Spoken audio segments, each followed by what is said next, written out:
Hey, this is Tim, aka Wicked Dave, aka 48 Dodger, depending on where you find me in social media, I guess. This is where Estrada MotorSports resides and where we also explain things that have to do with 1948 to 53 Dodge trucks, commonly referred to as pilot house era trucks. I'm talking about the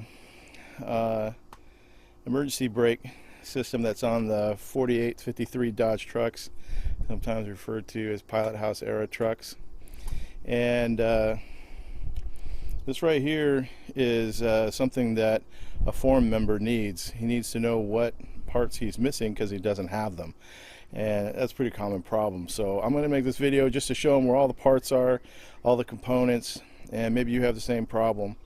So I'm going to point using this center section for a windshield.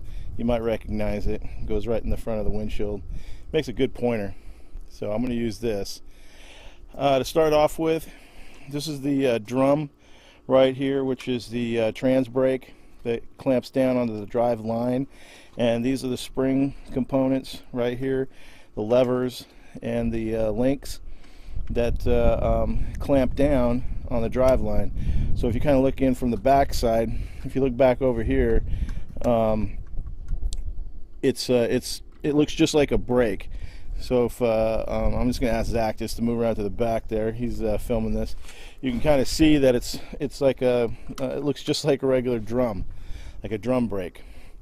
Okay, so this causes the whole strap, the whole band, to clamp down onto that drum. And the way it does it is this bracket has a lever on it, this lever here, and when you pull on the pull brake on a 1950, it pulls on this cable right here. There's a stop on it. Now if you look over here, this is the cover that goes on the bottom of the transmission, and there isn't one on this one, so it's most likely off of a 48.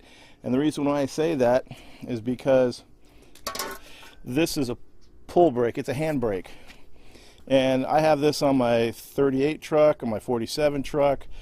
You know, I have it all on my 48 and 49s. This is a pull, and it actually mounts. You can see the holes, how they line up right there, and this linkage goes right there, and it lines up like that. Okay, so that's how, maybe that's a better look at it, like that. And that's how you would, pull the brake, for a 1948-49. Good way to identify a truck too. If it has this pull brake, it's a 48 or a 49. Okay, so you take that out of there, flash forward to 1950, and you get this hand brake right here that's underneath the dash. It goes like that. It would be orientated like this underneath the dash, and you would pull on it, and hooked up to this section right here would be this cable right here. This cable hooks up to it. I got another video where it shows you how to connect the two up. Down below, get back to my pointer, down below you can just see it down there. I'm going to see if you get some light on there. I got the pointer going right to it, right there. There's a clip on it, just like the clip that hooks it up to the hand pull itself, that holds that cable on there. And the cable attaches to this lever. This lever is kind of in the dark, and that's how the whole system works. So there are no other components to it. That's it. You pull on it, and it pulls that lever. This is 1950 up to 53, and it clamps down on this drum right here. And that's it. I'm kind of rambling because I can't think of anything else that I might need to explain. Oh, one last thing. I knew there was something missing. Right here, you can see the hole right here. That's a return spring. I took the speedometer cable, I moved it out of the way, but that hole right there is a hole for a return spring. That spring's, it's wound pretty, it's a pretty long spring. It's about this length here, of coiled spring, and it connects here and it connects up to here.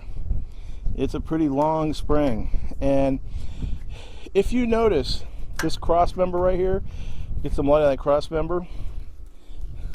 This is a cross member for a 1948 frame. This is a 230 motor out of a 1952. In 1950, these cross members are turned around the other way. Get a shot of the backside of this cross member. The opening right here is the opposite. This opening here is actually looking forward, and the bolts, the little nuts that go right in there, is most likely where most of those springs are hooked up. I've seen them hooked up in different places on that cross member because it's hard to tell where those springs went originally. They broke down pretty quick. The springs themselves get rusted and they break down. I'll give you an idea. Let's walk over to that table and I'll show you some different springs. The springs that go to, oh, here we go. This is a clutch pedal spring, and this is most likely the e-brake spring, and you can see they just don't survive. And so somebody replaces it with some kind of spring and hooks it up, makes it work the best they can. There's other return springs for the carburetor, like this one. This is not the right spring. That's not the right spring for the e-brake, but it is for the throttle return right here.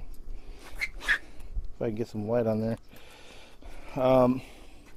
So you're going to have to get a spring, a good stout spring that goes from that spring hole to the cross member, and that'll return it when you let the brake handle release. That'll help it go back to its original position, and that's it. That's your e-brake. So I expect Fitty B2C to give me a call, and he'll tell me what parts he saw in this video and what he needs. So if you need anything, most likely there might be some of this left. I have other parts other places. I have other pull handles and that sort of thing. So good luck if you got a project like this, and we'll talk soon. All right.